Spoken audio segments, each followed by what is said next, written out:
그죠? 지금 식사하시는 분들도 계실 것 같고, 네. 공유하도록 하겠습니다.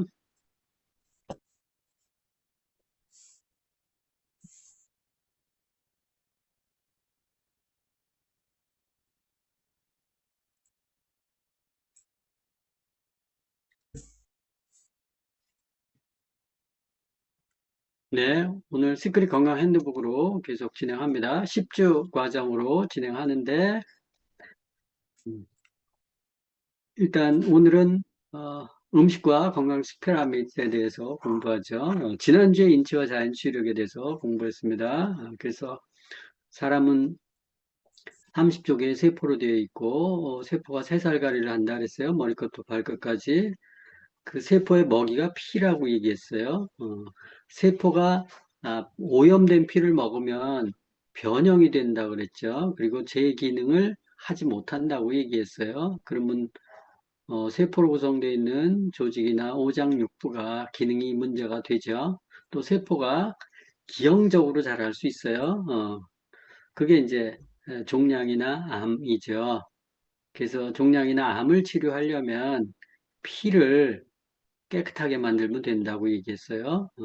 그게 이제 자연 치료과 연계가 되어 있고, 오늘은 그러면 그 피를 만드는데 중요한 재료가 음식이에요. 그래서 우리가 음식을 어떤 음식을 어떤 형태로 먹어야 되는지에 대해서 공부하도록 하겠습니다. 자, 잘못된 식생활과 건강식 피라미드예요. 어, 세포가 건강을 유지하기 위해서는 먹어야죠.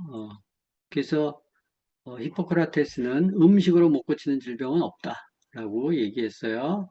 수술과 약으로 못 고치는 질병이 아니고 음식으로 못 고치는 질병은 없다. 그래서 음식이 약과 같다라는 거죠.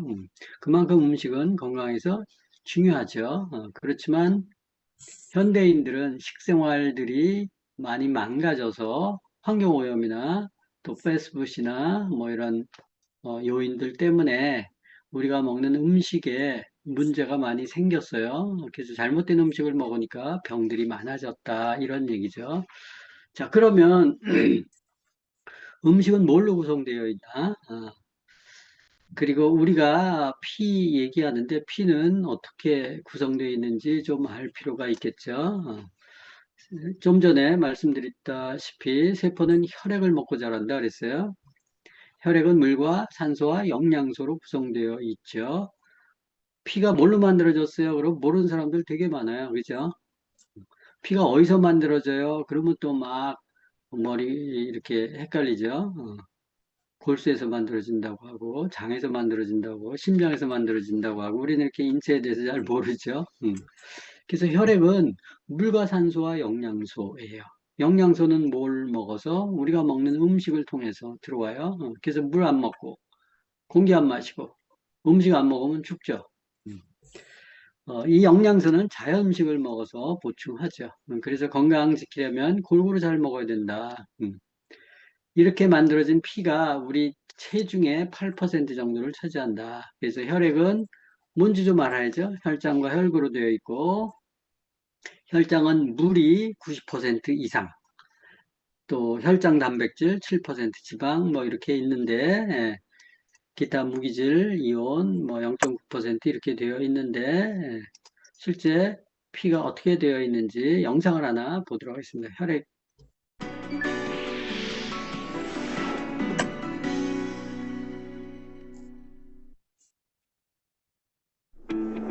TV 드라마나 영화를 보면 백혈병에 걸린 주인공을 종종 보게 됩니다.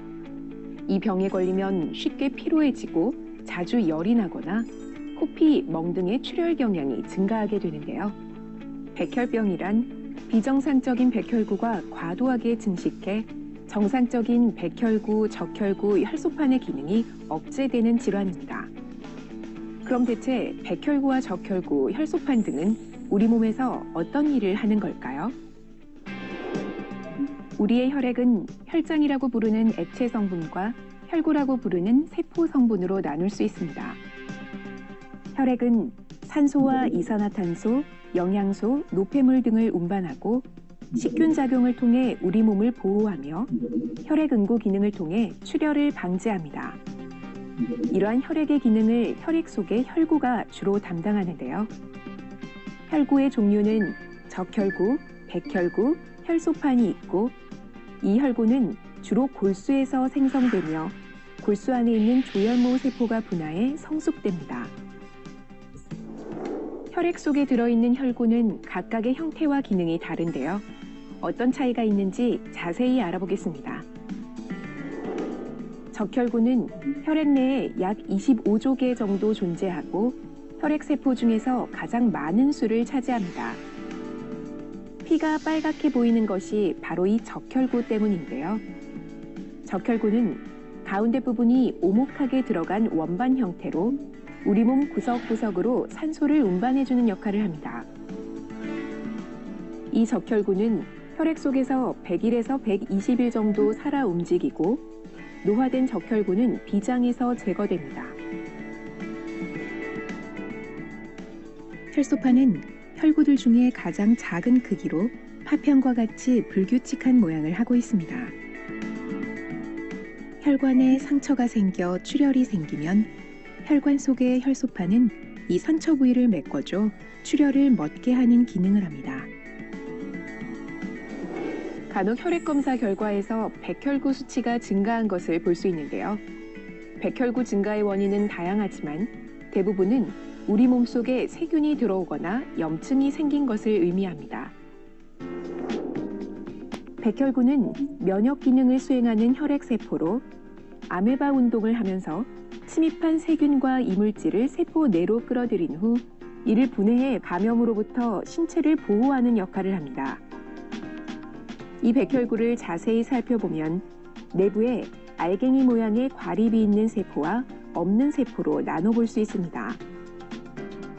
과립이 있는 백혈구에는 호중구, 호산구, 호염기구가 있고 과립이 없는 백혈구에는 림프구, 단핵구가 있으며 각각의 백혈구는 약간씩 다른 기능을 합니다.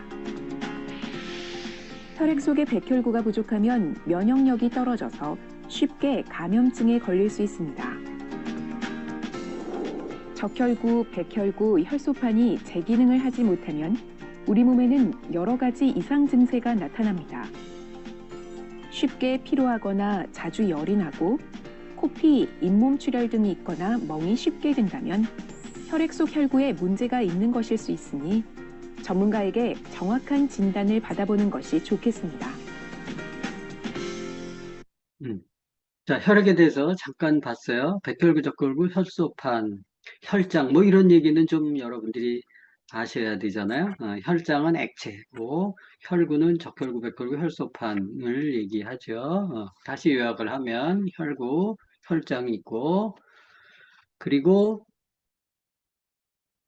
어, 혈장은 물이 90%예요. 혈장이 액체 성분인데 물이 90%고 나머지가 이제 단백질, 지방, 나트륨, 당 그랬는데 여러분들 잘 보시면 우리 수액 맞잖아요. 수액이 당이 0.1%예요.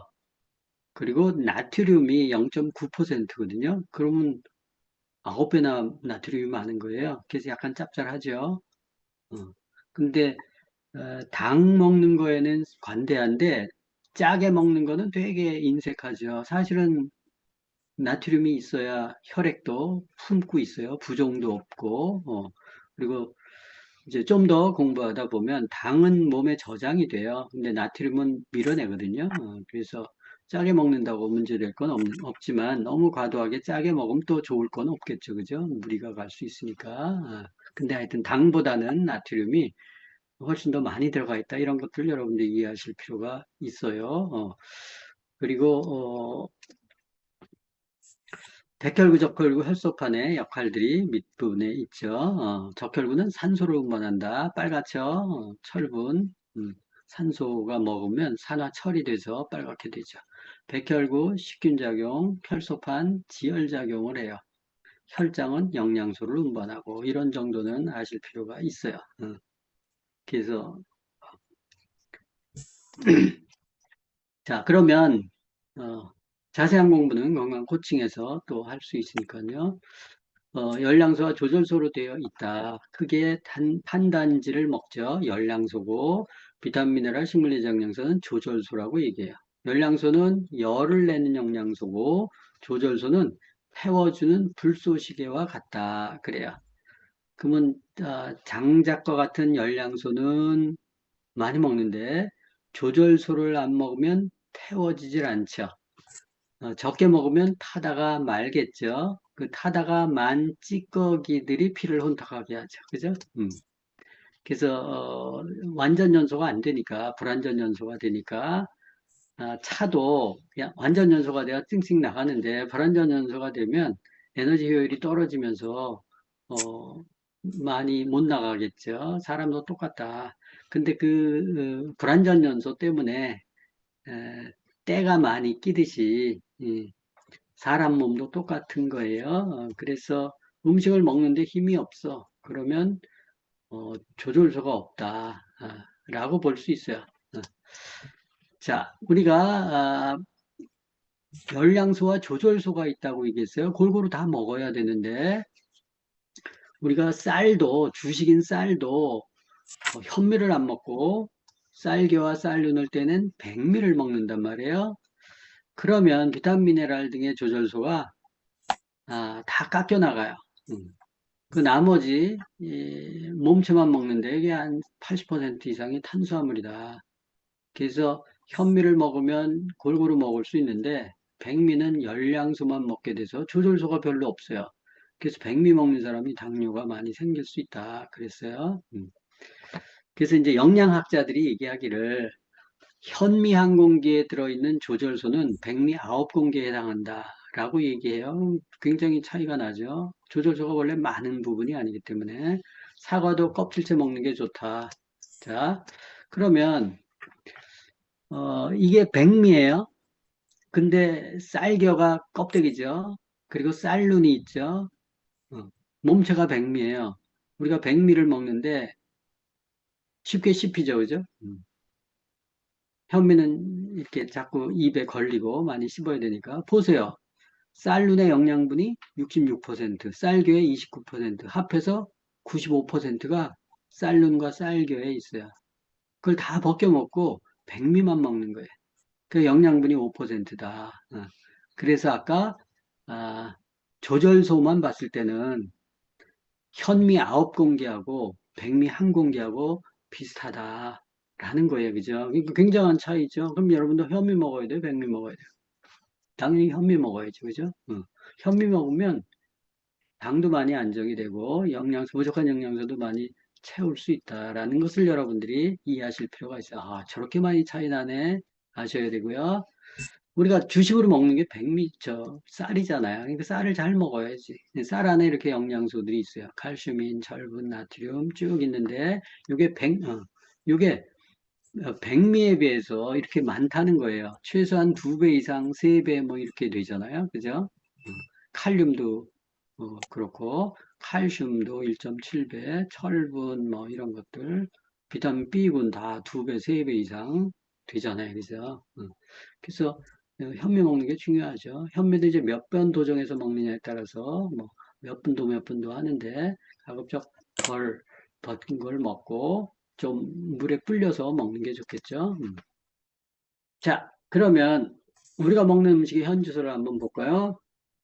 보시면 우리가 어렸을 때 이 텃밭이라고 뒤에 이제 밭들이 있잖아요. 그죠? 거기에 이제 이렇게 심어서 먹는데 상추, 도라지, 두릅 여러분들 도라지 그러면 하얀 그 향 같은 거 있죠. 하얀 진액 나오고 두릅도 마찬가지잖아요. 그걸 찍어 먹으면 약간 쌉쓸해 하죠. 그게 미네랄이에요. 어. 약간 쓴맛 같은 거 돌잖아요. 그 쓴맛이 마그네슘이거든요, 사실. 음. 근데 요새 하우스 재배해서 보니까 상추나 토마토나 이런 거 맛이 없잖아요. 왜냐면 영양가가 없기 때문에, 저런 미네랄이 없기 때문에. 이 화학농법은 대량 생산하고, 이 키우기만 키우잖아요. 그죠? 숙성 재배, 하우스 재배 이런 것들 통해서 계절에 관계없이 농작을 해줘서 사이사철 이렇게 과일이나 채소를 먹을 수 있지만 대신 영양가가 없다. 어, 왜냐하면 토양이 산성화되고 척박해졌기 때문에 그렇다라는 거예요. 그래서 이 토양의 산성화 문제, 토양이 오염되고 산성화되는 게 농산물이 치명적이에요. 그래서 거기서 난 농산물 먹으면 사람들이 영양소가 별로 없는 음식을 먹게 되잖아요. 그래서 이 음식 속에 영양소 파괴가 심각한데 일본과 한국의 토양은 미국보다 훨씬 더 심각하다. 특히 이제 우리나라는 120개 나라 중에서 비료를 제일 많이 쓰는 나라다. 비료를 많이 쓴다는 것은 그만큼 토양이 척박하다. 다 이렇게 빼먹고, 이렇게 흘리기 때문에, 영양가가 없는 거죠. 웃자라기만 하지. 또, 공장에서 나온 음식 같은 것들, 또 사서 먹죠, 대부분. 거기에 또 GMO, 유전자 조작식품의 범람 등으로 영양 불균형이 가속화되는데, 안타깝게도 우리나라가 이게 농산물 자급률이 떨어지잖아요. 그죠? 그래서 전 세계 GMO 수입 1위 국가가 예전에 일본이었었는데 한국이에요, 지금은. 근데 이제 일본은 그 GMO를 철저히 관리를 해서 동물용 사료에 국한해서 쓰지 우리처럼 식탁에 많이 사용하지 않는다는 게 문제예요. 법적인 허점 때문에. 그래서 어, 이 토양오염, 대기오염, 또 산성비, 또 농약을 과다하게 치는 거, 비료 사용, 속성 재배 이런 것들 때문에 작물이 어, 영양가가 없다는 거예요. 예. 그래서 이제 우리가 영양가가 얼마나 없는지 이 토지에 산출되는 것들을 비교한 영상이 있어요. 한번 보도록 하겠습니다. 그녀는 농약을 쓰지 않거나 적게 쓴 유기농 제품에 관심이 많다. 그녀가 이처럼 먹을거리에 신경을 쓰는 건 대장암으로 여러 차례 수술을 받았기 때문이다. 2006년 대장암 3기 판정을 받은 최종순 씨. 그녀의 병세가 호전된 건 항암 치료와 더불어서 식습관을 바꾸면서부터다. 예전 같으면 그냥 이렇게 뭐 보기 좋으면 그냥 이렇게 샀었어요. 근데 지금은 그렇게 안 되더라고요. 아, 이게 정말 이렇게 공해 없이 정말 천연 재료로만 비료를 했으니까는 농약 안 치고 천연 재료로 비료를 퇴비 같은 거로 해서 재배한 건지 그런 걸 궁금해지고요. 이런 것도 또 다른 실제로도 그녀의 몸은 많이 좋아진 상태다. 9개가 있었어요. 대장암 환자한테서 채소나 아니면 과일을 많이 먹으라고 하는 이유가 섬유소 자체가 대장에 직접적 영향을 끼치거든요. 그 섬유소 자체가 대장 내 그 환경을 일정하게 유지를 시켜주거든요. 대장 안에 독성 물질이 장에 노출되는 걸 예방하는데 섬유소가 가장 중요한 역할을 합니다. 그래서 섬유소가 많은 음식을 드시는 게 중요하고. 그렇다면 우리가 먹는 채소에는 영양분이 충분하게 들어있는 것일까? 과거 철분의 대명사로 널리 알려진 시금치. 시금치에는 미네랄의 대표적인 성분인 철분이 들어있는데 여전히 풍부한지 궁금했다. 우리는 한 마트에 진열된 전국 4지역의 시금치를 시료로 철분 함유량을 조사하기로 했다. 실험을 의뢰한 지 2주 후 지역별로 철분 함유량에 있어서 차이를 보였는데 유독 한 지역의 시금치에서 철분 함유량이 높게 나타났다. 이는 이 지역 토양 속 미네랄이 풍부했기 때문이다. 저게 포항초예요, 포항초. 이처럼 토양 속 미네랄과 식물의 미네랄은 연관이 깊은데 일본에서 조사된 바는 충격적이다. 지난 50년간 시금치의 철분이 크게 감소했기 때문이다. 과거 시금치 한 단이면 충분하던 영양소를 지난 90년대인 무려 19단의 시금치를 먹어야만 가능하다는 계산이 나온다. 19단. 시금치뿐만이 아니다. 당근은 10개. 귤은 무려 20개나 먹어야 과거와 비슷한 양의 영양소를 얻을 수 있다는 것이다. 사람의 위에는 한계가 있는데 어쩌면 우리는 필요한 영양소를 먹기 위해서 이런 밥상을 차려야 할지도 모른다.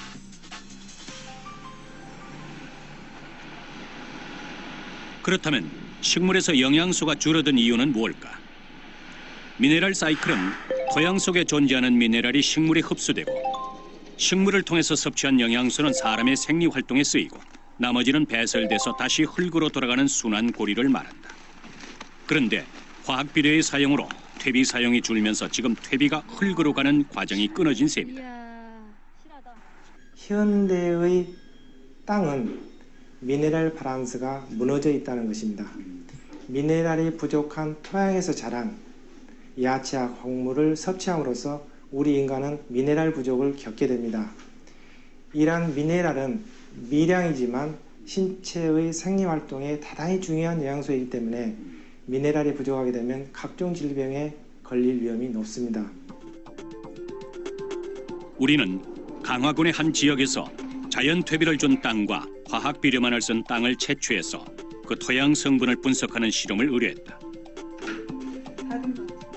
그 결과 화학 비료를 쓴 땅에 비해서 인분을 쓴 자연 퇴비 땅이 유기물과 미네랄 성분이 훨씬 더 풍부한 것으로 나타났다. 그런데 우리는 지금 화학 비료를 얼마나 쓰고 있을까?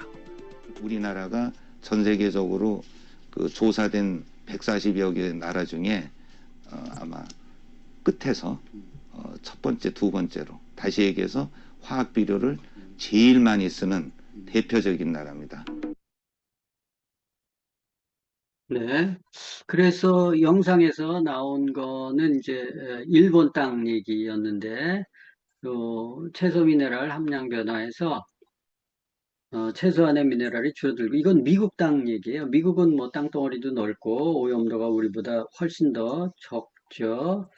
아까 그 영상에서 보면은 일본 52년도에 일본 땅, 93년도에 일본 땅에서 재배된 시금치, 당근, 귤에 대해서 각기 조사를 했는데 그게 한 40년 차이거든요. 근데 시금치가 19단, 당근이 10단, 귤이 20, 비타민C 20 정도, 20개를 먹어야 된다. 그러니까 개수가 2개, 3개가 아니고 이게 10단위잖아요. 그죠? 엄청난 차이가 나는 거죠.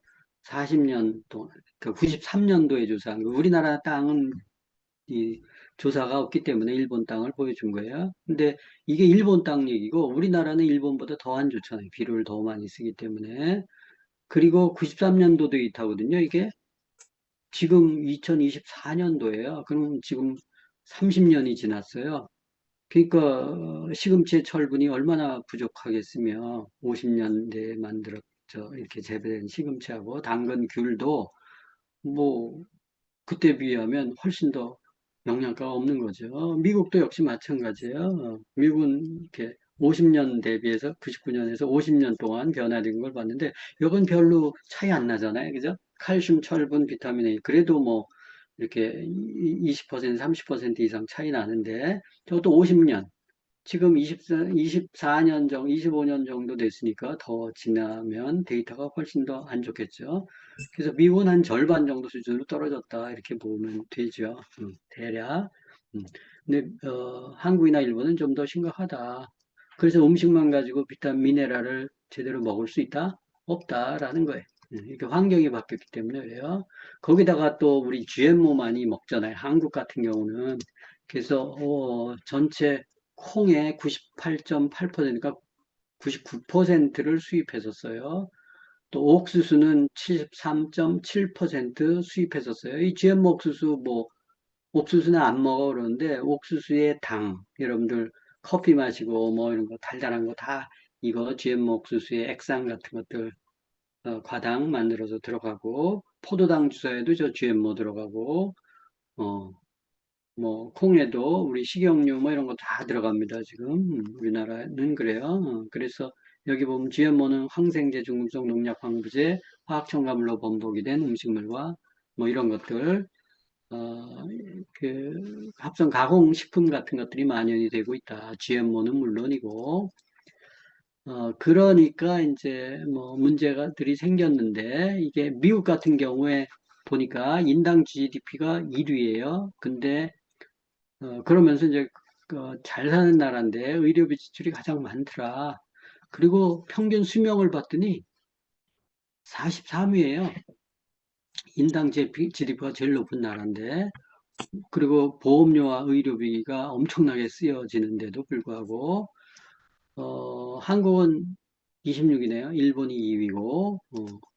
그래서 왜 그럴까 해가지고 1970년대 말에 오래됐죠.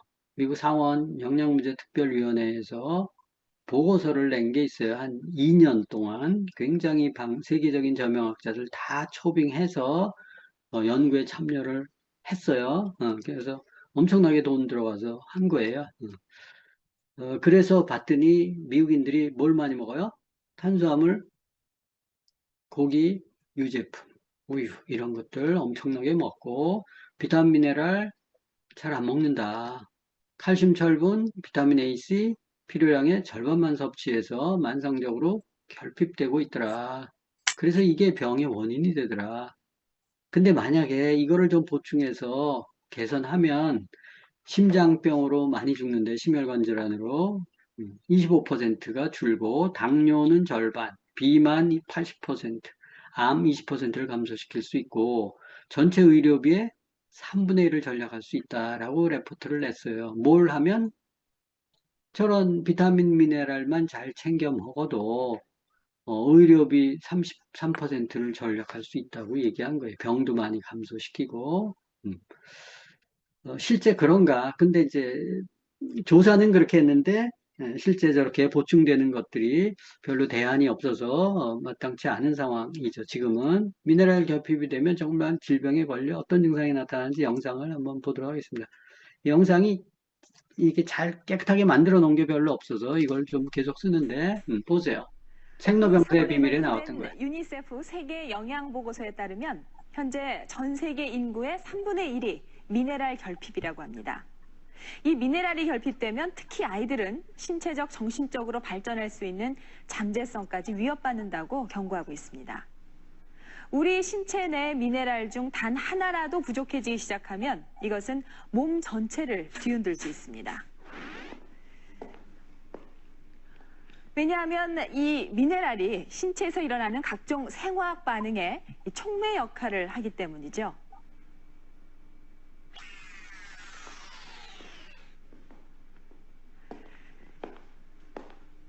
인체 내 필수 미네랄은 약 12가지 정도인데요. 이 가장 대표적인 미네랄인 칼슘은 뼈와 혈액 속에서 뼈를 단단히 하고 혈액 응고에 관여합니다. 이 아연은 성 미네랄 또 학습 미네랄이라 불릴 만큼 성적인 능력과 학습 능력에 관여하고 칼슘, 아연. 수많은 호르몬들의 활동에 영향을 미칩니다. 또 철분은 부족하면 빈혈을 일으키고 이 셀레늄은 노화를 방지하는 이 항산화제 역할을 합니다. 이 밖에 이 다른 미네랄들도 신체 구성 요소이자 신체 기능을 조절하는 중요한 역할을 하는데요. 이 미네랄들의 총량은 체내 구성에서 불과 3.5%밖에 되질 않습니다. 그러니까 미네랄 하나하나는 극소량에 불과한 것이죠. 그런데도 영양 과잉 시대라 불리는 요즘 왜 현대인들이 미네랄 결핍에 시달리는 것일까요? 심하게 피곤했어요. 그러니까 뭐 활동을 해서 피곤한 게 아니고 그냥 하루 종일 가만히 누워있어도 피곤하고 이렇게 병원을 찾아다니면서 많이 전전하고 만성 많이 피로 증후군 했는데 그러죠. 뚜렷하게 좋아지지 않고 계속 이렇게 아프니까 또 제 마음도 힘들고 머리가 이렇게 좀 아프기 시작하더니만 그 증상이 이제 좀 심해지면서 눈도 이렇게 따갑고 어떤 때는 눈이 심하게 이제 아프다 보면 이렇게 그 느낌이 눈 아래 이렇게 좀 밖으로 빠져버릴 것 같은 그럴 정도로 심각하게 아프고. 몸에는 특별한 이상이 없는데 계속 나른하고 몸 피곤하고 그래가지고 26살인데 하고 이런 데다가 또 입맛도 좀 떨어지고요. 그래갖고선 이게 남자들이 좀 성관계가 잘 안 되는 것 같고 발기가 잘 안 되고 근데 그게 좀 점점 심해지더라고요. 보니까 그거 보면은 이제 기분이 그냥 자신이 없다 보니까 뭐든지 그냥 무기력해지고. 그런데 올해 7살인 재우는 주의력 결핍 및 과잉 행동 장애라는 진단을 받았다. 그러니까 지금 이거 한 번만 읽으면 얼른 다 볼 수 있대. 감정의 기복이 좀 심하고 흥분도 잘하고 좋을 때는 막 남의 손도 그냥 만져보고 그리고 아무 장소에나 막 뛰고. 임신 7개월째의 성은순 씨는 특별 관리를 받고 있는 산모다. 지금까지 2번 임신을 했지만 둘 다 자연 유산됐기 때문이다. 이분 같은 경우에는 본인의 유전적인 DNA 유전자가 정상이었고 또 질병도 없었는데도 불구하고 환경적인 요인으로 미네랄 불균형이 굉장히 심했습니다. 이분의 경우 몸에 중금속, 수은이 많이 축적되어 있었습니다. 그리고 꼭 남자한테 필요한 물질인 미네랄인 아연이 부족해 있었습니다. 미네랄이 부족한 경우에는 아동들에 있어서 학습 발달이 늦다든지 미네랄인 경우에는 그 균형이 깨질 때 여러 가지 수십 종류의 미네랄이 있는데 그 상호 간의 균형이 깨질 때 주의력 결핍이 야기될 가능성이 있다고 추정을 할 수는 있을 것 같습니다. 오랫동안 아연이 결핍된 한 환자는 심각한 피부병과 탈모 증세에 시달렸다. 이 환자에게 3개월 동안 충분한 아연을 섭취하게 했다.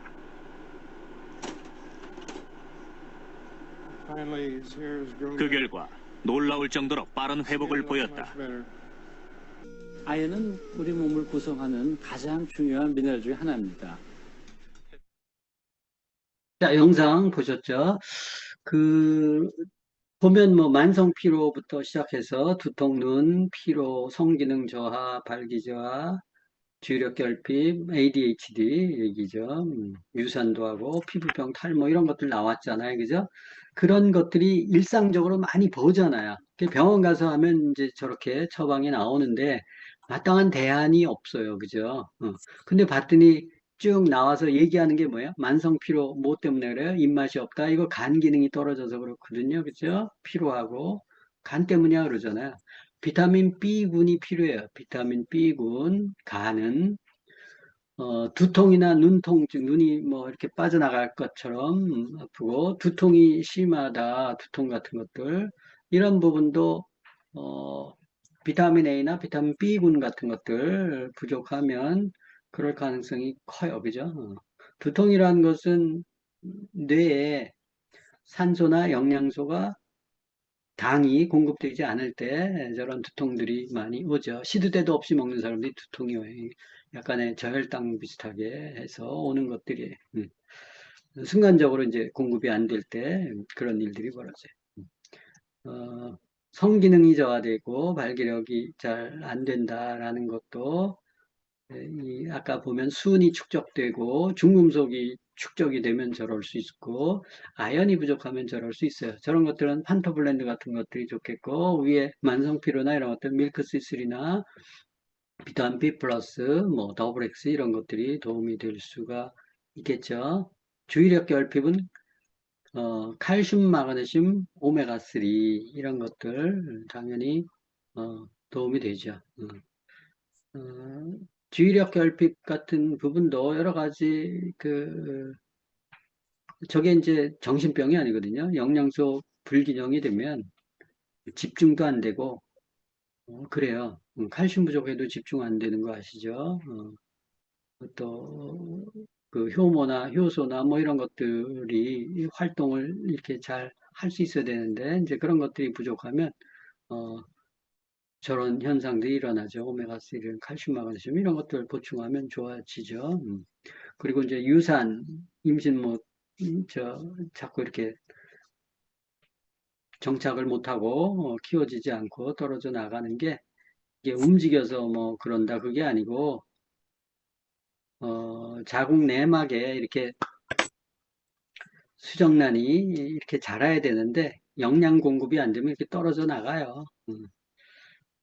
그래서 이제 뭐 아연 같은 것들 중요하고 그 다음에 카로틴 같은 거, 카로틴, 비타민 A 같은 거, 이 점막 영양소 같은 것들이 필요해요. 그래서 이렇게 임신 못하고 이런 분들은 아연 부족이거나 카로틴, 비타민 A, 이 자궁 점막이 촉촉해야 되는데 이게 마르고 이러면 잘 임신이 안 돼요. 이제 보면 이제 그래요. 탈모 이런 것들도 성호르몬의 교란, 아연 같은 것들 부족하면 그럴 경우들이 있어요. 아까 영상에서 보니까 아연을 넣었더니 머리가 이렇게 자라는 거 보셨잖아요.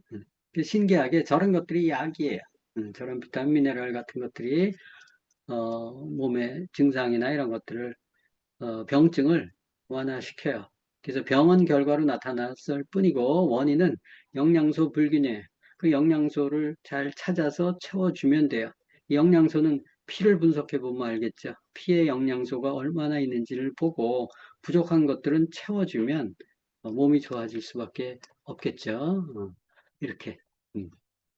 자, 부족한 영양소는 그러면 뭘로 채워줘야 되나?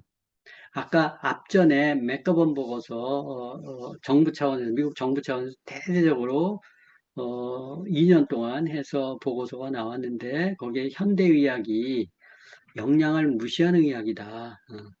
왜냐하면 우리가 혈액과 세포가 중요하다고 얘기했는데 그 혈액과 세포를 만들어내는 게 음식물이에요. 음식물 이외에 혈액을 만들거나 세포에 영향을 주는 것은 아무것도 없다. 수술로 혈액을 만들어요? 약으로 혈액을 만들어요?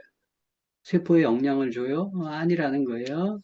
그래서 이게 이 보고서 자체가 의미하는 것은 음식이 약 이상이라는 거예요. 그죠? 음식이 기본이라는 거예요. 그래서 선진국의 의사나 영양사는 이게 자연의 순리임에도 불구하고 그거를 깨닫지 못하고 있다. 왜? 공부를 그렇게 안 했기 때문에 그래요. 그래서 이 보고서 내용이 사실은 이렇게 굉장히 중요함에도 불구하고 충격적인 내용들이 많았다. 왜냐하면 예전에는 고기 먹고 우유 먹고 뭐 이러면 좋은 줄 알았거든요. 이 보고서 전에는. 근데 실상을 들여다봤더니 아니더라라는 것들을 보고 충격을 받았고, 그리고 많은 부분에 영양소 결핍 때문에 발생한 병이지 그게 뭐 몸이 잘못해서 된 게 아니다라는 보고서였어요. 그래서 이 보고서 내용이 알려지면서 비타민과 미네랄이 굉장히 중요하다라는 걸 알게 됐어요. 그래서 붐이 일어났고 이게 70년대 중후반 말에 돼서 80년 중반 이후 90년대에 비타민 열풍들이 일어났어요. 그러다 보니까 처음에는 천연 원료의 영양제가 나왔지만 대량 생산해야 되기 때문에 천연 합성 구분 없이 마트에서도 막 파는 거예요, 지금은. 그럴 정도로 천연 합성 구분을 못하게 하고 그리고 그냥 영양제들을 팔죠. 이 잘못된 식생활이 아까 나타나는 병증, 뭐 만성두통, 피로, 입맛 없고 뭐 이런 것들, 유산, ADHD 이런 것들, 우울증 이런 것들이 전부 만성질환인데 암 이런 것들이 고혈압, 당뇨 이 질병을 고치려면 뭘 해야 된다고요? 약을 먹는 게 아니고 잘못된 식습관부터 개선해라. 왜? 원인이 그거니까. 원인을 제대로 규명해서 그걸 없애줘야 되잖아요. 부족한 영양소는 뭘 먹어야 돼요? 천연 원료를 먹어야 돼요? 합성 원료를 먹어야 돼요? 천연 원료를 먹어야 되겠죠. 그죠? 그래서 천연 원료 기반의 영양제를 보충하는 게 맞다라는 거예요. 자, 우리가 GMO에 대해서 잠깐 언급을 했었는데 이 GMO는 유전자를 인위적으로 재조합하거나 유전자를 구성하는 핵산을 세포 등에 직접 주입하는 기술로 만들어진 농산물. 지금 농산물뿐이 아니라 수산물도 하죠. 연어도 그걸로 만들고 일부 그런다고 얘기하는데 점점 확대되고 있어요. 원래 GMO가 당뇨 치료제 있죠. 인슐린 생산하기 위해서 인슐린 생산할 때 뭐 그 옥수수 전분 관련해서 GMO 성분 이런 것들이 GMO 옥수수 같은 것들에 뭐 중간에 그런 것들이 들어가요. 그래서 의약품 분야에 먼저 도입되었다라고 되어 있죠. 현재 50여 개 품목에서 GMO가 재배되고 있는데 이게 더 늘어났어요. 품목이 지금은 훨씬 더 늘어났어요. GMO가 뭔지. 자, GMO하고 자연교배 우리가 배웠잖아요. 그죠? 이렇게. 자연교배하고 차이는 유전자 형질을 변형시키느냐 변형시키지 않느냐. 접붙이는 거 있잖아요. 그 유전자 형질을 변형시킨 게 아니에요. 근데 이거는 GMO는 달라요. 영상을 볼게요.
GMO에 대해서 잠깐 나왔는데 음악이 무시무시하죠, 그죠? 이 GMO가 사실은 많이 알려지지 않아서 왜냐면 여러분들 KBS, TBC, MBC 뭐 이런 데서 방송해요? 안 하잖아요, 그죠? 이 GMO는 몬산토 여러분들 아시죠? 농약 회사들이 만들어내기 시작했다. 이 GMO를 몬산토에서 만들기 시작했는데 지금은 이게 다른 회사로 넘어갔죠. 큰 제약회사로 넘어갔죠. 그 애초에 독한 농약을 뿌려도 잡초만 죽고 농산물은 죽지 않는 강한 내성을 가진 변형 종자를 개발하는 것이 목적이었다. 즉, 이 몬산토는 농약 회사예요. 농약이 뭐예요? 그냥 뿌리는 거예요. 옥수수 뿌리죠. 비행기로 뿌리잖아요. 우리는 뭐 조그맣게 이렇게 하지만 비행기로 뿌릴 정도로 넓단 말이에요. 농약을 살포하는데 옥수수만 살아. 다른 잡초들은 다 죽고. 그러면 그 농약의 내성이 얼마나 강한 거예요. 그죠? 농약을 뿌려도 죽지 않을 정도로. 농약이 강한 거죠. 그죠? 그 농약을 얼마나 살포당하겠어요. 그래도 그게 다 곡식물에 들어갔겠죠. 그죠? 그 농약을. 잡초는 다 죽는데. 그러니까 이 농약회사들이 저걸 만들었는데 종자도 팔 수 있고 농약도 팔 수 있어요. 왜냐하면 이 유전자 변형 종자를 내고 또 뒷부분에 나오는데 변형을 해가지고 옥수수 이렇게 수확하면 우리가 말렸다가 다시 옥수수 심으면 낫잖아요. 그게 안 돼. 그래서 불임씨를 만들어가지고 종자팔 요량으로 이제 그런 식으로 지금 만들어 놨죠. 그래서 이 GMO 개발하기 위해서 혈안이 되어 있고 주요 재배국이 미국, 브라질, 아르헨티나 이 남미 쪽은 완전히 초토화됐고 GMO로 그리고 일부 이제 국가들이 저런 것들을 하고 있어요. 다 하지는 않아요. 근데 지금 더 확대됐어요. GMO의 폐해 그래서 98년도에 영국 푸스타이 박사가 처음으로 GMO 감자를 먹였어요. 우리나라에 GMO 감자는 안 들어오는 것 같은데 모르겠어요. 발표를 잘 안 하니까. 이 GMO는 밀은 아직 안 만든 것 같아. GMO 쌀은 지금 한국에서도 개발 중인 걸로 알고 있어요. 지금 어떻게 되고 있는지 쉬쉬하고 있죠. 밀은 지금 아마 못하게 하고 있는 것 같고, 근데 그래요. 대부분 다 하고 면역력이 떨어졌다. 뇌 수축과 주요 장기가 손상됐다. 2006년도에 프랑스에서 셀라리니 교수팀이 실험용 쥐 2,000마리에게 2년간 GMO 옥수수와 GMO 콩을 먹이고 관찰했다. 쥐에게 2년은 사람으로 치면 10년에 해당한대요. 그러니까 10년 동안 왜냐면 종양이나 뭐 이런 암이나 이런 것들이 최소한 10년 이상 이렇게 돼야 알잖아요. 그죠? 위화장이 뒤틀리고 유방암, 뇌하수체 1.7배 정도, 그러니까 2배 이상 높다. 그래서 놀랬다. 뭐 놀래. 그죠? 근데 실제는 GMO 옥수수, GMO 콩 안전하지 않다는 거예요. 우리나라에서는 지금 GMO 표시법에서 유럽은 0.5% 이상만 돼도 GMO 표기를 해야 돼요, 식품에. 근데 우리는 3% 이상이 사용될 때 표기 대상으로 하고 있으니까 굉장히 차이 나죠. 93, 27, 3배 이상 많은 양을 쓸 수 있죠. 그리고도 GMO가 원료 중에서 사용량이 상위 5위 안에 들지 않은 표기 안에 들어요. 그러니까 되게 관대하죠. 이걸 기업들이 일부러 표기 안 할 거 아니에요. 그죠? 그럼 6순위에 들게 하면 되잖아요. 그죠? 그런 식으로. 그래서 GMO 표기 제품은 우리나라에서는 슈퍼나 마트에서 없어요. 보기 힘들어요. 실제 대부분 제품에 다 들어가 있어요. 편법으로 들어가 있죠. 특히 우리가 식용유, 간장, 소주, 참치, 통조림 이런 거 GMO 표시 대상에서 합법적으로 제외시켰다. 왜 제외했겠어요? 식용유, 간장, 증류주, 참치, 통조림 뭐 이런 거 만드는 회사의 로비 때문에 그러겠죠. 그죠? 전 세계적으로 유통되는 18가지 GMO 중에서 오직 7가지만을 표시 대상으로 한다. 그것도 콩, 옥수수 뭐 이런 거, 유채꽃 아시죠? 식용유에 쓰는 거. 또 반면에 대두유, 옥수수유, 식용유는 거의 GMO 원료가 썼는데도 불구하고 표기하지 않아요. 그래서 식용유는 다 GMO예요, 여러분들. 대두유, 옥수수유 이런 것들. 그러니까 표기 안 됐다고 GMO가 아닌 게 아니고 다 GMO예요, 대부분. 그래서 포도씨유, 올리브유 이런 것들을 쓰셔야 돼요. 포도씨는 GMO가 없거든요. 올리브유도. 국산 참기름, 국산 들기름을 찾아 먹어야 된다라는 거예요. 자, 시중에 현황 영상. 삼양, 큐원, 대상 청정원 등 업체에서 판매하는 식용유와 롯데마트에서 판매하는 통큰 팝콘, 한미양행에서 생산한 건강기능식품 등의 유전자 변형 대두와 옥수수가 사용된 것으로 확인됐습니다. MOP7 한국시민네트워크는 지난 8월 13일 주요 식품 제조업체 25개를 대상으로 GMO 콩과 옥수수의 사용 여부를 공개 요청한 바 있습니다. 동서식품과 신송식품, 아모레퍼시픽 등 11개 업체는 GMO 사용 여부에 대한 정보를 공개했습니다. 또 진유원과 한미양행 등 일부 업체는 제품에 GMO를 사용한 것까지 명확하게 공개했습니다. 제품에 GMO가 사용되고 있지만 표시가 되지 않았던 것은 현행 GMO 표시제도 때문인 것이 확인된 건데요. 현재 우리나라는 GMO가 식품의 주요 원재료 5가지 안에 들지 않는 경우, 또 GMO 원료를 사용해도 제조 후 GMO DNA 또는 단백질이 남아있지 않거나 재배나 유통 과정에서 의도치 않게 섞이는 비의도적 혼인물의 경우 3% 내 제품은 표시 의무가 없습니다. 분명히 지금 이렇게 GMO를 쓰고 있다는 게 이제 공공연하게 알려진 사실이면 지금 식약처가 수입부터 전부 다 관리를 하고 있는 거잖아요. 수입부터 표시까지 전부 다. 소비자들에게 좀 약간 잘못된 정보를 주고 있다라는 거죠. 전혀 신뢰할 수가 없다는 거죠.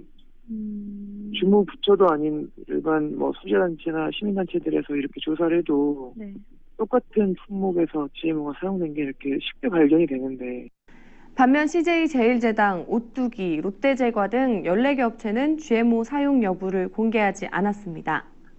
소비자 입장에서는 GMO가 어디에 사용됐는지 의구심이 들 수밖에 없습니다.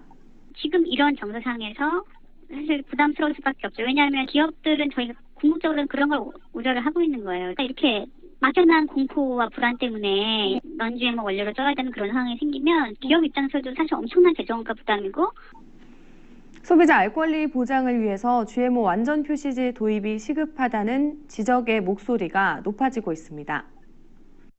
이게 꽤 된 거거든요.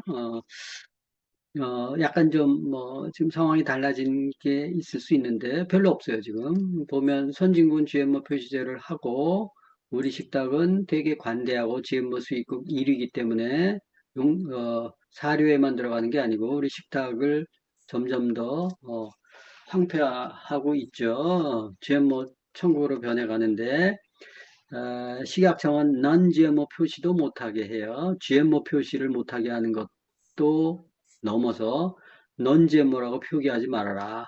물가 상승 우려, GMO를 자극한다. 그래서 반대하고 있어요. 웃긴 얘기죠, 그죠? 왜냐면 이게 아까도 얘기했지만 이게 뭐 10년, 20년 돼야 암이 이렇게 발생되는데 그 데이터를 얻기가 쉽지 않잖아요. 그래서 동물 쥐 실험을 했더니 쥐가 사람과 같으냐 뭐 이래서 이제 우겨서 하고 있는 거예요.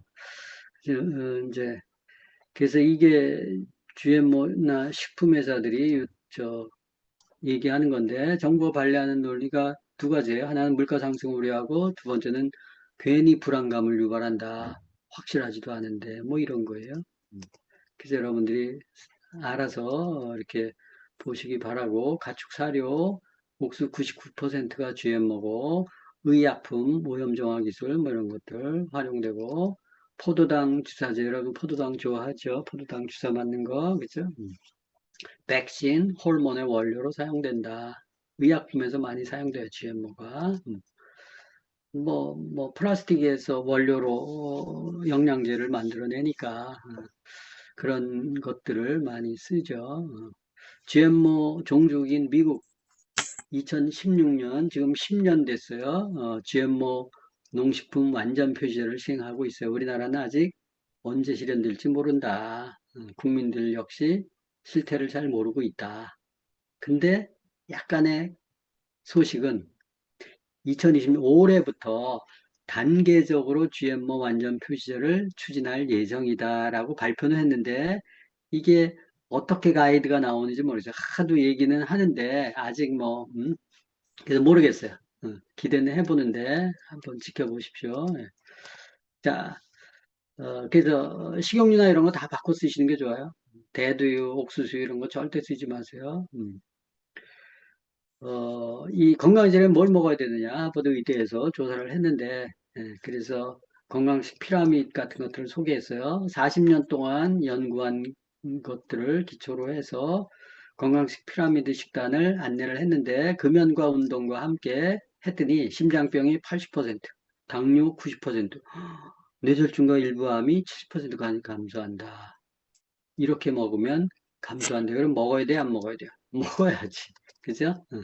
그래서 이 하버드 의대 건강식 피라미드를 보면, 맨 밑이 매일 운동과 체중 조절이에요. 그 다음에 채소, 과일, 건강에 좋은 지방이나 기름, 전곡류, 이런 것들은 매 끼마다 먹어라. 이런 거예요. 좋은 기름에서 저기 카놀라유는 제외하십시오. 저것도 GMO예요. 카놀라유. 콩기름, 옥수수유, GMO죠. 지금 우리 같은 경우. 해바라기도 그런 줄 알고 있어요. 그래서 올리브유 정도 쓰고 우리는 들기름, 참기름 같은 거 쓰시는 게 좋고 아까 포도씨유 그나마. 그 다음에 이제 칼슘 보충제, 유제품 칼슘 보충. 우리는 유제품도 좀 멀리 하죠. 칼슘 보충제. 들 수 있는 한 적게 먹어야 될 게 육류, 버터, 정제된 곡물, 파스타, 감자 이런 거, 단 음료, 과자류, 소금, 합성소금 이런 것들 안 먹는 게 좋고 음식으로 보충하기가 쉽지가 않다. 그래서 매일 종합 비타민과 비타민 D 보충제를 좀 섭취하라. 이런 가이드가 있었어요. 이렇게 먹으면 병 안 걸리고 좀 오래 살 수 있다라는 거예요. 그래서 1층에 운동과 체중 조절, 2층에 맵기 권장하는 게 통곡물, 백미 말고 현미예요. 채소, 과일, 지방 먹어라. 3층에 1일에 한 끼 이상은 먹어라. 생선 등 단백질 같은 것들, 또 씨앗, 견과류 좀 챙겨 먹어라. 4층에 1일 한 끼 정도 칼슘 보충제, 발효식품, 그래서 우유가 나왔는데 유제품 이런 게 있는데 우리는 이제 발효식품 같은 걸로 좀 권장을 하고 5층은 가끔 또는 가급적 먹지 말아라. 육류, 버터, 곡물, 케이크, 빵, 이런 것들. 그래서 먹는 음식이 내 몸이 된다라는 거예요. 그래서 이런 것들을 잘 신경을 쓰셔서, 챙겨 먹는 게 중요하다. 우리가 단백질을 먹는데 고기에 대한 부분들은 저는 이분만큼 정확한 분이 없다고 생각해요. 그래서 신야 히로미 박사인데 30만 명 이상, 원래 이 사람이 위장 전문가였어요. 근데 이제 위장에서 소장, 대장까지 이렇게 수술을 많이 했는데 30만 명 이상을 수술해서 이거 아마 예전 데이터예요. 또 대장 내시경을 개발한 분이고 전 레이건 대통령 주치의였고 실력 있는 분이죠. 그죠? 장을 제일 많이 해본 분이에요. 그래서 암 환자들 많이 수술해주고 관찰한 결과를 얘기하는 거예요. 食べ物の中にはタンパク質っていうのはあるのは皆さんご存知だと思いますけど、それも植物タンパク質、これは穀物、それから野菜、果物、海藻、こういうのは全部含まれてますね。で、タンパク質というと動物タンパク質、動物だけしか含まれてないように思っている方がたくさんいらっしゃいますけども、この植物タンパク質でも少し偏りはあるけれども非常に良質のタンパクだと思って食べてください。一般にこのね植物タンパクっていうのは、人間の体に20歳ぐらいからがん細胞ができると言われてるんですけども、そのがん細胞の成長スイッチをオフにしてくれるのが植物タンパクでこの動物タンパクの中にはこう肉類だとか牛乳だとかいろんなものにそういうそのタンパクがたくさん入ってるんですけども、で動物タンパクというのはその成長スイッチをオンにすると言われてるんですね。特に牛乳乳製品の中に入っているカゼインというタンパクというのは最も強力な発がん性物質があると言われてますね。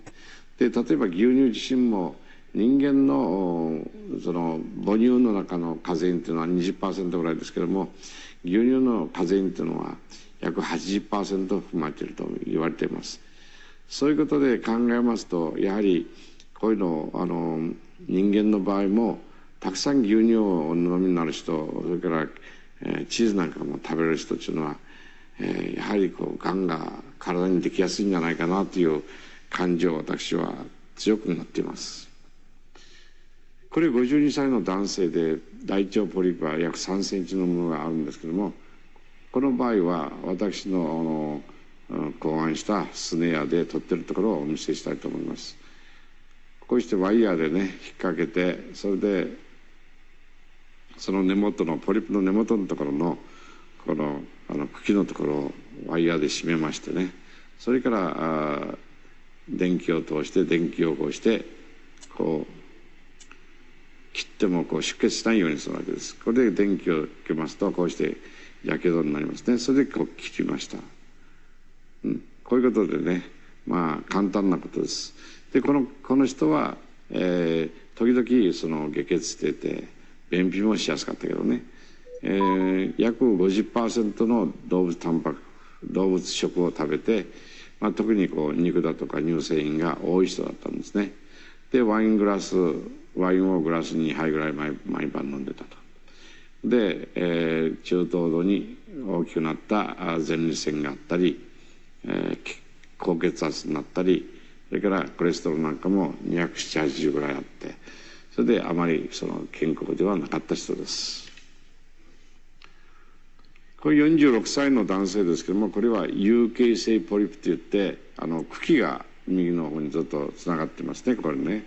でその頭になるところに3センチぐらいのポリプがつくんです。これは小さいポリプから始まって便通によってこう便の流れで少しずつ引っ張られてきますと、こういう具合にこう有形性のポリプができます。この男性もやっぱり肉食をほとんど毎日食べて、チーズそれからビールとかワインを毎日飲んでた人ですよね。こういう食生活習慣をするとこういう네, 보시면 저분이 관찰해서 보니까 그 암 환자들 대부분 보니까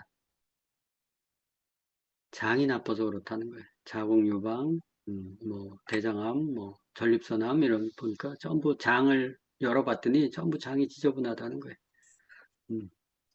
그리고 이제 동물성 식품 같은 거, 동물성 단백질, 고기 먹어야 돼 모르는데 이게 암세포를 스위치 온 시키더라. 그리고 이제 그래서 식물성 단백질을 먹는 게 안전하다라고 얘기하고, 그런 것들은 오히려 그 암 스위치를 이렇게 끄는 성분들이 있기 때문에, 그리고 동물성 단백질이 고분자하고 소화하기가 힘들기 때문에 먹으면 든든한 것처럼 느껴진다라는 것 얘기 있었죠. 그리고 우유 같은 경우는 우유 카제인 단백질이 80% 이상이 카제인 단백질인데 이게 발암 물질일 수 있어서 우유 먹는 것도 조심해야 된다 이런 얘기들이 있잖아요. 그죠? 그래서 하여튼 음식 저분 얘기로는 전 세계에서 수술을 제일 많이 해봤고 장을 해부해서 다 봤더니 장이 안 좋은 사람이 병이 많다라는 것들이죠. 지금 우리가 마이크로바이옴 뒷부분에 이제 공부할 때 마이크로바이옴 이제 나중에 공부할 때도 보면 이게 다 대장 얘기잖아요. 그죠? 장 얘기잖아요. 그게 건강에 치명적이다라는 연구들이 요새 속속 들어오고 있으니까 이분이 얘기가 실제 해부해 본 사람의 얘기가 정확한 거죠. 그죠? 그래서 식물성 단백질 잘 챙겨서 드시고, 달걀 얘기가 또 중간에 나오는데 달걀 여기는 자세하게 얘기하지 않지만 달걀 동물성 단백질이잖아요. 근데 이렇게 자연 환경에서 자라지 않잖아요, 지금은. 그래서 이렇게 보면 난각 번호가 있잖아요. 1, 2, 3, 4가 있는데 1, 2번은 먹겠다면 1, 2번이 좋고 3, 4번은 안 먹는 게 저는 그렇게 권하거든요. 에너지를 이렇게 봤을 때는. 그래서 그런 것들 고려해서 드시면 좋을 것 같아요. 그리고 식물성남의 콩이 으뜸이죠. 콩이 제일 좋아요. 하여튼 그런 정도 그래서 중요하고 종합 비타민제 같은 것들이 이제 아까 그 피라미드 옆에 써 있죠. 비타민 D하고 종합 비타민. 그럼 어떤 비타민을 선택해야 되나? 비타민은 크게 합성과 천연이 있죠.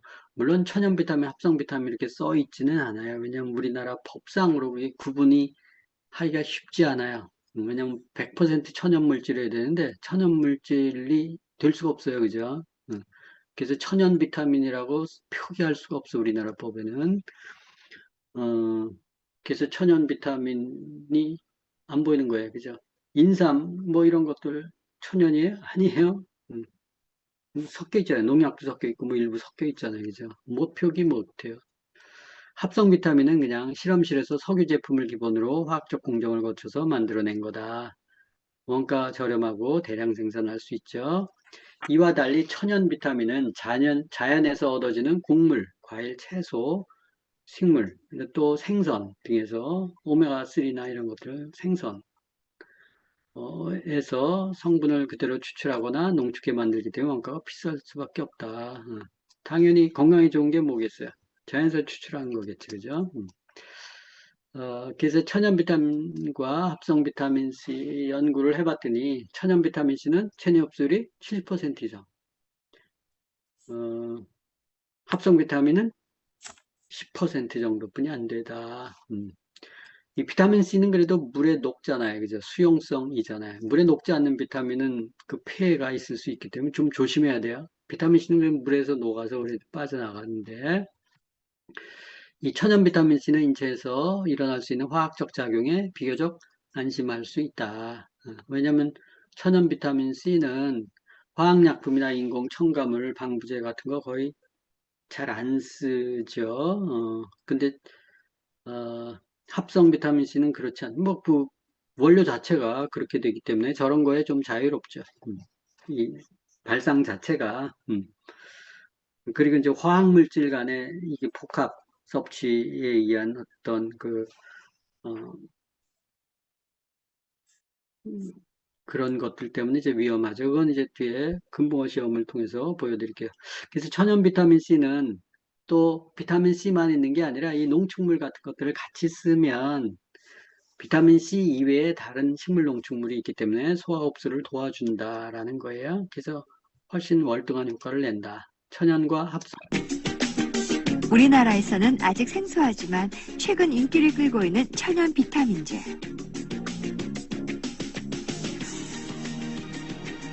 과연 기존의 합성 비타민제와는 어떻게 다르고 어떤 방식으로 만들어지는 걸까요? 공장에서 어떤 출발 물질에다가 화학적인 변화를 거쳐서 만들어지는 것이 합성 비타민이고요. 천연 비타민은 천연물을 가져다가 공장에서 끓이는 겁니다. 물을 넣을 수도 있고 즙을 짤 수도 있고 어떤 과정을 통해서 그런 단순한 화학적인 공정이라기보다는 추출하는 공정을 해서 만들어진 것이 천연 비타민을 생각하시면 될 것 같습니다. 천연 비타민제는 우리가 먹는 음식을 바탕으로 추출했기 때문에 비타민 C 주위에 다른 영양소가 많이 붙어 있습니다. 반면 합성 비타민제는 비타민 C만 들어있는 게 차이인데요. 천연물에 추출한 천연 비타민이라고 하는 것들은 이런 비타민 외에도 다른 여러 가지 영향을 줄 수 있는 다른 물질들, 긍정적인 효과를 줄 수 있다는 항산화 기능이 강하다는 플라보노이드 같은 것들이 같이 들어있기 때문에 기본적으로 생체 내에서 흡수하고 대사되고 변화되는 것이 차이가 날 수가 있습니다. 최근 미국에서는 천연 비타민이 합성에 비해 체내에서 흡수가 더 잘 된다는 연구 결과가 발표되기도 했습니다.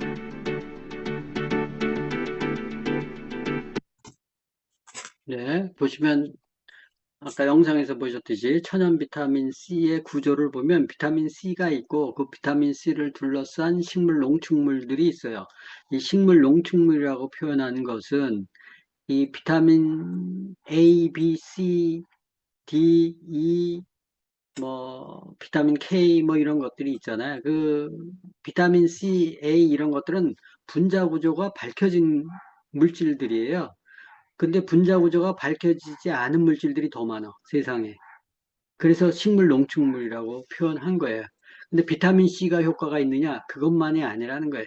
비타민 C를 포함한 천연 물질의 식물 농축물 때문에 비타민 C 효과가 높은 거예요. 그래서 통째로 먹으면 효과가 있어요. 근데 비타민 C만 딱 추출해서 먹으면 효과가 별로 없다. 그래서 흡수율이나 뭐 이런 거, 흡수되는 것뿐만이 아니라 들어가서 작용하는 것도 많은 차이가 날 거예요. 그래서 합성 비타민 C는 저게 100%잖아요. 천연물에는 100%가 없어요. 있을 수가 없어요. 그래서 함량이 높죠. 그래서 사람들이 이렇게 보면 함량이 얼마야. 그래서 함량 높은 걸 사잖아요. 그럼 100% 함량 있는, 이렇게 그 뭐 2000ml 뭐 이렇게 뭐 하잖아요. 그죠? 비타민 C 천연물은 비타민 C 1000ml를 만들 수가 없어. 아주 크게 만들어야 되는 걸 어떻게 먹어? 함량이 작아요. 뭐 해봐야 200ml 정도, 좀 더 해봐야 그 조금 뭐 500ml, 600ml 뭐 이런 정도 만들지 1000ml, 2000ml를 만들 수가 없어요. 크게 만들어야 되기 때문에. 그래서 합성 비타민 C, 천연 비타민 C 분자 구조는 같으나 실제는 다르다. 그리고 거기에 이거를 굳히기 위해서 증점제, 응고제, 합성 향료, 합성 착색료, 그 색깔 뭐 이런 거 넣잖아요. 그죠? 그러니까 천연과 합성은 틀리다. 분자 구조는 같을지 모르지만 실제 함유하고 있는 건 다르다. 그래서 그런 것들을 먹었더니 흡수율이 이렇게 차이가 난다라는 거예요.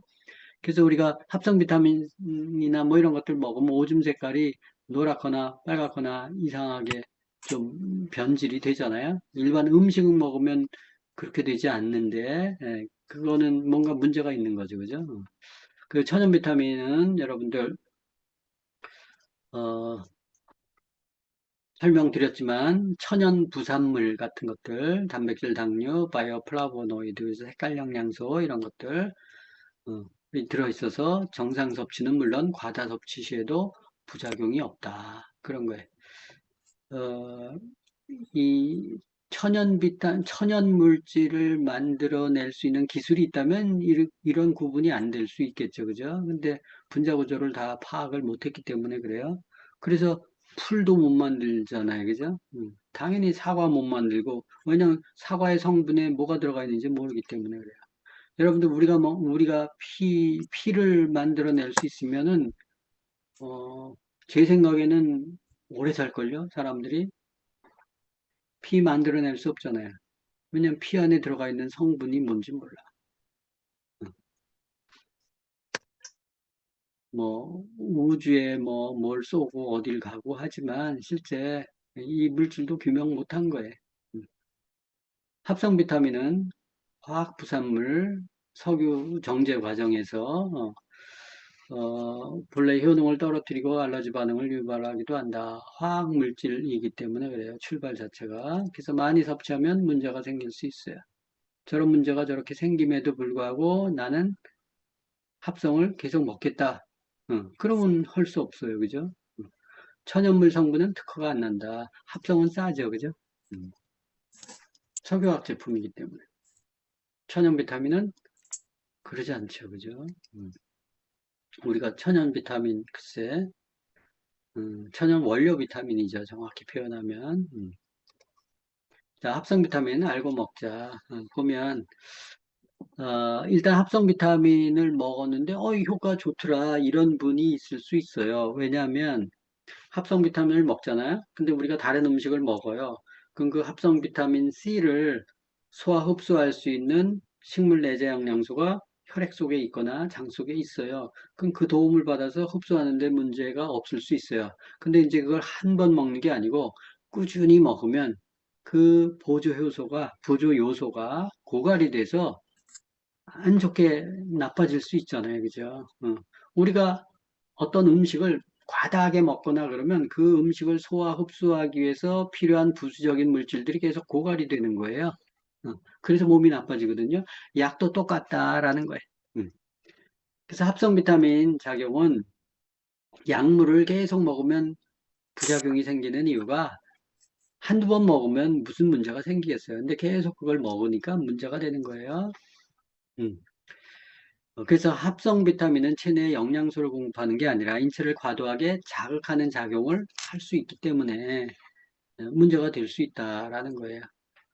그래서 어떠한 과학도 자연을 대체할 수 없다. 지금 수준으로는 그래요. 그래서 따라서 비타민 선택은 신중해야 되고 합성 비타민은 독이 될 수 있기 때문에 가급적 천연 원료로 만든 천연 비타민제를 섭취하는 게 좋겠죠. 그죠? 그래서 2008년도에 덴마크 대학병원에서 합성 비타민 섭취자의 그 조기 사망률 발표를 했는데 16%나 더 높더라. 뭐라고요? 합성 비타민을 섭취한 사람이 섭취하지 않은 사람보다 더 빨리 죽더라. 16%가. 그래서 많은 사람에게 충격을 준 적이 있는데 대부분 비타민 연구하면 천연 비타민으로 연구한 자료들은 거의 없어요. 대부분 합성 비타민이지. 왜? 대부분 합성 비타민을 먹기 때문에 그렇습니다.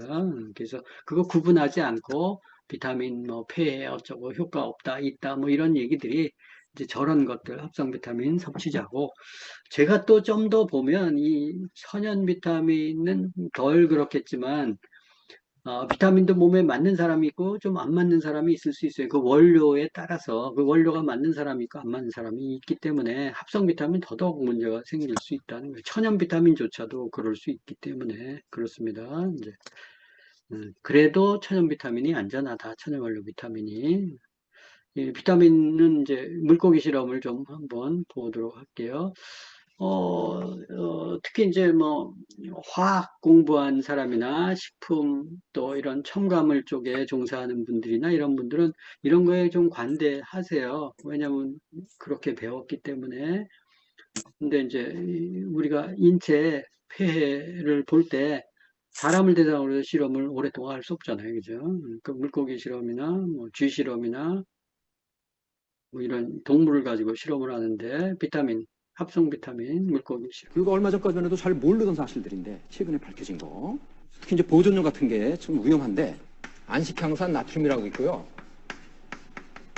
요거는 아질산 나트륨과 쌍비역을 이루는 음료 아니면 뭐 드링크류 같은 그런 액상식품에 인기리에 사용되고 있는 보존료입니다. 보존료고요. 또 비타민인데요. 공장에서 만든 비타민 아시죠? 합성 비타민 C라고 있습니다. 그리고 이 두 가지 물질을 섞어 놓은 거 안식향산 나트륨 더하기 비타민 C 요 세 가지를 넣은 식품을 한번 생각을 해 보십시오. 사용량은 똑같습니다. 똑같이 요만큼씩 사용했다고 생각을 하세요.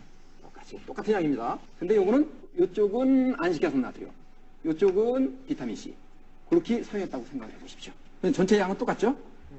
어떤 식품이 이 세 가지 중에서 가장 유해성이 클까? 두 개 다 넣은 거예요. 두 개 다 넣은 게 유해성이 크십니까? 네. 그렇습니까? 그럴 것 같아요. 아, 그러세요? 네. 또 다른 두 개 다 넣은 왜냐면 근데 양은 똑같거든요?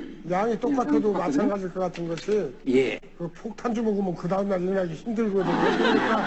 그러니까 술 봐도 그런 건 비슷할 것 같아요. 선견지명이 계십니다. 아니면 식품 상식이 풍부하시든가. 아니, 옛날에 뭐 첨가물 저는 모든 진리를 술로부터 얻으니까 요거를 한번 좀 확인을 해보시자고요. 동물 실험을 해봤거든요. 가장 간단한 동물 실험이 물고기 실험입니다. 지금 화면에 소개되고 있는 게 안식향산 나트륨입니다. 예, 대표적인 보존료라고 그랬죠. 각 첨가물들을 계량을 하는데 2.4g씩 계량을 지금 하겠습니다. 2.4g. 예. 됐죠? 비타민 C.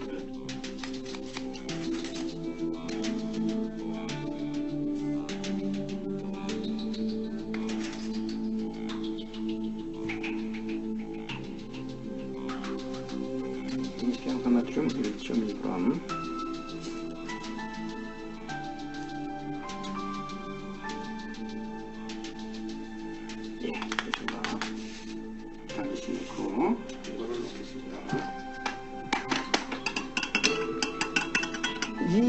첨가물을 녹인 그 용액에다가 바로 이제 붕어를 한번 넣어보겠습니다.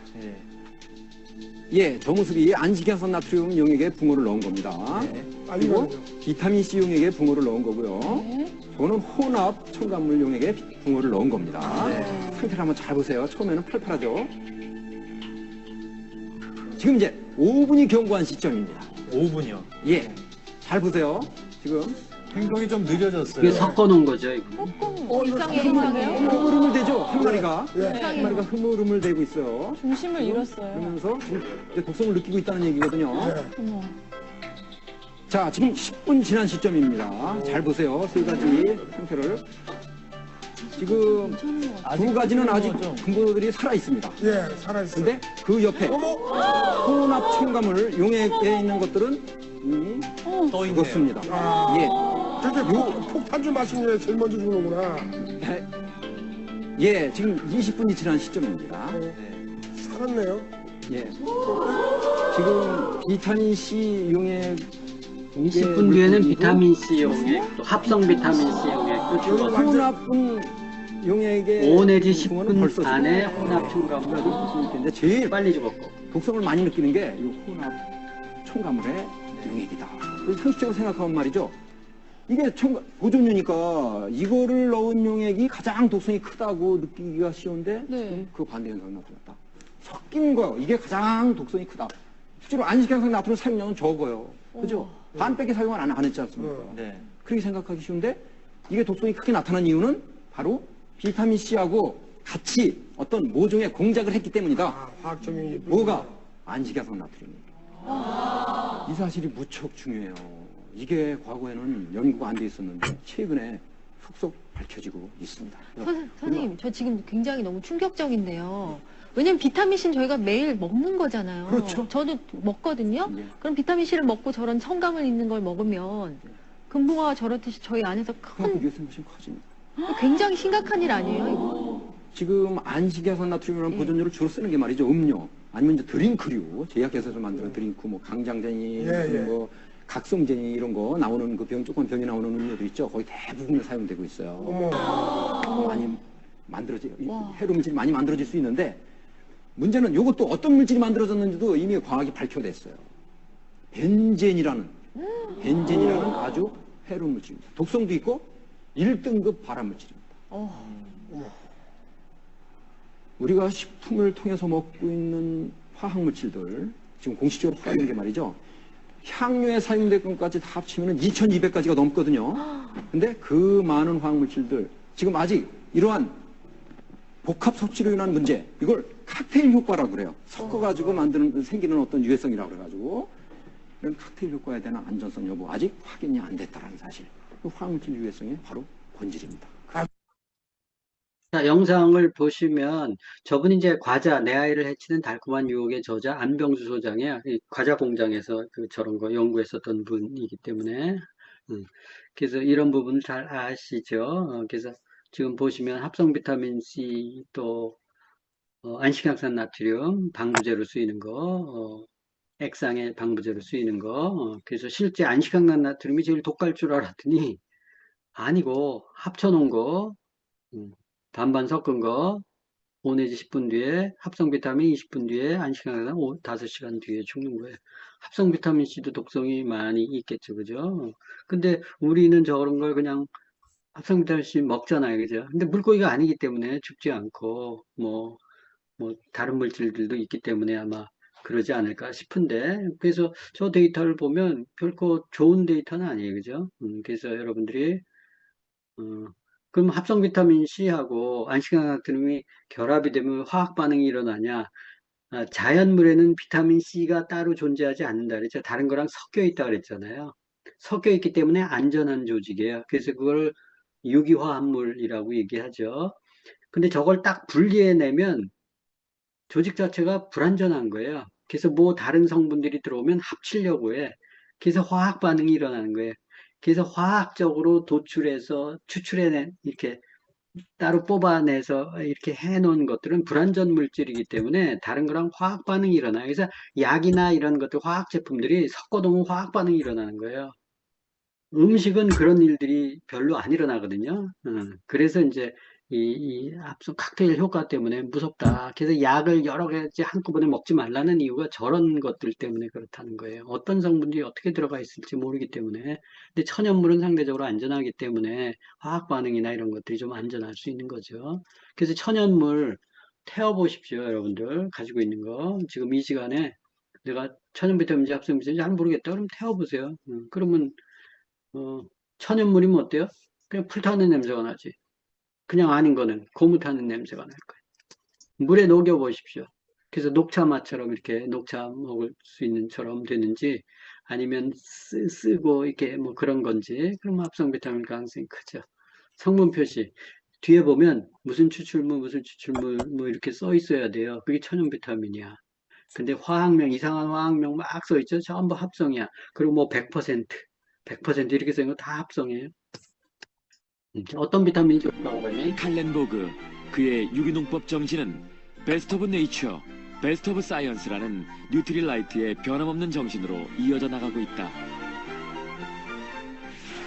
무엇을 해야 작물들을 더 잘 자라게 할 수 있을까? 베스트 오브 네이처, 베스트 오브 사이언스. 반드시 자연 속에 해답이 있을 것이다. 유기농법의 핵심은 바로 자연 스스로 해결하도록 이끄는 것. 재배하는 작물과 늘 함께하는 주변의 생명체에서 해답을 찾아냈다. 유기농법에서 가장 큰 조력자로 바로 지렁이가 선정됐다. 지렁이는 토양을 살아 숨쉬도록 하는 탁월한 능력을 갖고 있다. 땅속 깊이 파고 들어가 토양에 공기를 불어넣고 꼬물딱꼬물딱 움직이면서 토양이 골고루 섞이도록 도와준다. 덕분에 식물들은 쉽고 단단하게 뿌리를 내릴 수 있게 된 것이다. 두 번째 숨은 공로자는 무당벌레. 작물이 꽃을 피우기 시작하면 무당벌레도 바빠진다. 무당벌레는 알팔파를 해치는 진드기를 하루 평균 500마리씩 잡아먹음으로써 작물이 상하지 않도록 지켜주는 지상 최고의 감시자다. 무당벌레가 원료식물을 화학비료에서 자유롭게 해준 셈이다. 한편 자연의 균형에 맞도록 농장 곳곳에는 해충 피난소가 마련돼 있다. 이렇게 농장 한 구석에서 무당벌레와 지렁이가 땅을 지킨다. 하늘에서는 올빼미와 매가 토끼나 쥐 등이 농장을 침범하지 못하도록 밤낮으로 지키고 있다. 이들 모두는 해로운 벌레와 동물들로부터 원료식물들을 안전하게 지켜내는 밭의 파수꾼들이다. 햇볕에 무르익은 건강한 대지와 자연을 벗삼아 키워내는 것, 이것이 진정한 유기농법이다.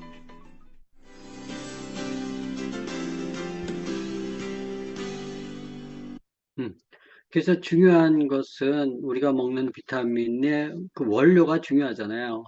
어떤 농장에서 어떤 농법으로 어떤 형태로 키워지는지 저런 것들은 우리가 먹는 것도 농약 안 치고 농약 안 쓰고 재배하기가 쉽지가 않잖아요. 근데 지렁이로 또 무당벌레로 또 해충도 안 잡고 해충 대피소까지 만들어서 자연적인 환경에서 자라게 하는 원료를 가지고 만드는 영양소가 있다면 그게 좋겠죠. 그죠? 그게 이제 뉴트라이트 농장을 보여드린 거예요.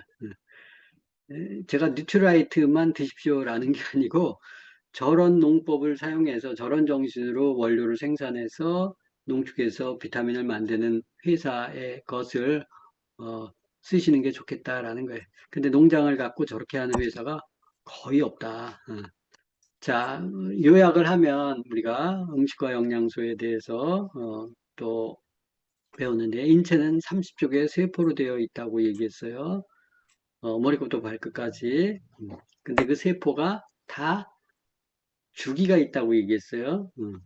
이 혈액을 만드는 원료, 또 세포를 만드는 원료가 바로 피예요. 그리고 그 피의 원료가 자연 음식, 공기, 물이죠. 그래서 깨끗한 물, 깨끗한 공기, 그리고 영양가가 풍부한 자연 음식, 공장 음식, 합성 음식, 패스트푸드이 아니고 진짜 음식을 먹어라. 그게 중요하죠. 왜 잘 먹고도 병이 생길까? 먹는데 배부르게 먹는다는 거예요. 근데 영양가는 별로 없다. 가공식품, 또 GMO 식품, 또 탄수화물도 고탄수화물, 또 육류, 유제품, 그 고탄수화물 중에서는 백미가 대표적이고, 물론 이제 뭐 밀가루나 떡이나 이런 거 가루로 되어 있는 건 더 당을 확 올리기 때문에 정제 탄수화물 이런 거 안 좋죠. 현미가 좋아요, 상대적으로. 아까 얘기 안 했죠. 비타민 B6 같은 경우는 그게 부족하면 혈관이 탄력이 떨어지거든요. 고기나 산성 계열의 제품, 뭐 밀가루 뭐 이런 것들 먹으면 그 혈관의 탄력이 떨어져요. 탄력이 떨어지는 거에 상당 부분 비타민 B6 부족인데, 이 비타민 B6 같은 경우는 현미에 10배가 있어요. 백미보다. 그러니까 예를 들어서 그렇다는 거예요. 그래서 현미 채식을 하면 건강해지는 이유가 그렇다. 이 문제는 먹는 양이 아니고, 그래서 정제된 탄수화물, 고탄수화물이 아니고 비정제 탄수화물, 곡류, 통곡류를 먹어라라는 거예요. 육류 유제품과 극격 먹지 말고 줄이고. 또 문제는 먹는 양이 아니고 영양의 균형과 질이다. 아무리 배부르게 먹어도 탄수화물, 육류는 잔뜩 먹고 비타민, 미네랄은 안 먹고 이러면 병이 생겨요. 미국이 굶어서 죽어요. 엉뚱한 거 많이 먹어서 많은 환자들이 양성이 되는 거죠. 그리고 건강의 출발점은 약이 아니고 또 운동 물론 중요해요. 근데 운동만 가지고 피를 만들 수는 없어요. 그죠? 피의 원료는 먹은 음식이에요. 매일 먹은 음식. 천연 영양소가 들어가 있는 음식을 먹으십시오. 그게 피예요. 운동을 한다고 해서 피가 혈액순환은 도와줄 수 있지만 맑아지는 거는 한계가 있잖아요. 안고 없는 찐빵. 그럼 안고가 뭐예요? 음식이에요.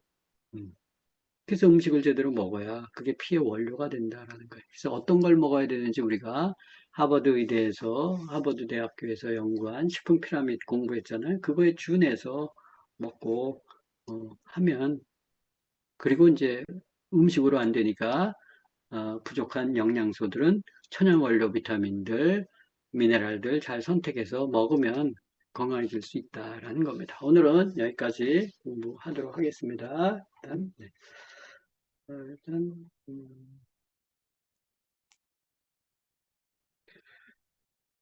하고 질문 있으시면 질문 받도록 하겠습니다.